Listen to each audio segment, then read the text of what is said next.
Aujourd'hui, au bout de ça, on parle de puces qu'on pourra s'implanter. Ce sera quand ça? Certainement dans les 10 années à venir. Et d'abord, on va les implanter dans nos vêtements, c'est-à-dire wearables, comme on le dit.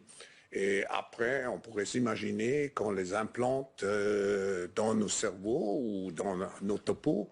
Et à la fin, peut-être il y a une communication directe entre notre cerveau et le monde digital. Ce que nous voyons, c'est une sorte de fusion du monde physique, digital et biologique. No, I think maybe in a couple of decades, when people look back, the thing they will remember from the COVID crisis is this is the moment when everything went digital. And if this was the moment when everything became monitored. That we agreed to be surveyed all the time, not just in authoritarian regimes, but even in democracies. And maybe most importantly at all, this was the moment when surveillance started going under the skin. Started going under the skin.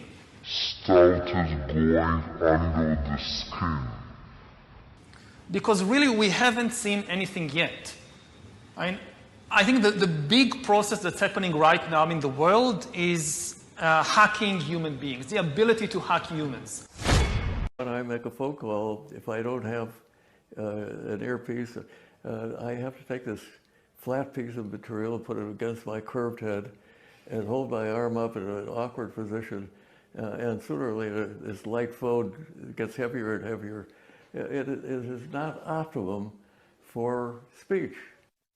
You, in your generation, certainly the next generation, will have the phone maybe embedded under the skin there, embedded under the skin there,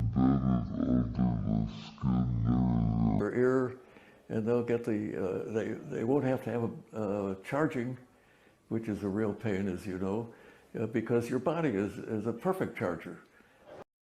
How have the central bankers, this is my last slide because my 12 minutes is just up, have reacted to the truth coming out?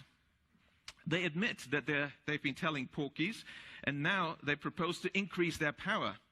So central bankers belatedly admit, oh, now that you've mentioned it, yes, banks create the money supply. So let's abolish that now.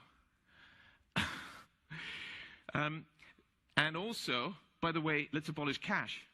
So what should we do? Well, introduce digital cyber currency that central banks issue and control, and thereby gain total control over all economic transactions, decisions, and the whole lot you've just heard from the CEO of the GDI. So the greatest concentration of central banking power in history is really the bid they're aiming at. That's the central bank's goal. And, of course, digital accounts of dissenters and regime critics could be switched off. It would be very difficult to even purchase necessities.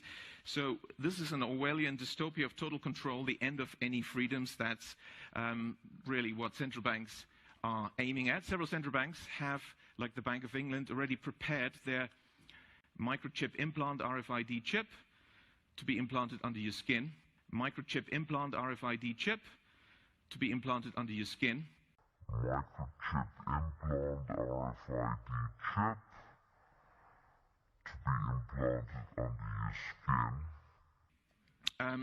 And why is there sudden discussion about universal basic income from all the grassroots and inverted commas movements and billionaires?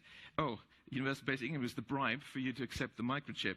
The overarching trend of the 20th century is concentration of power in the hands of the few. That's what we have to keep in mind. We have to work against this.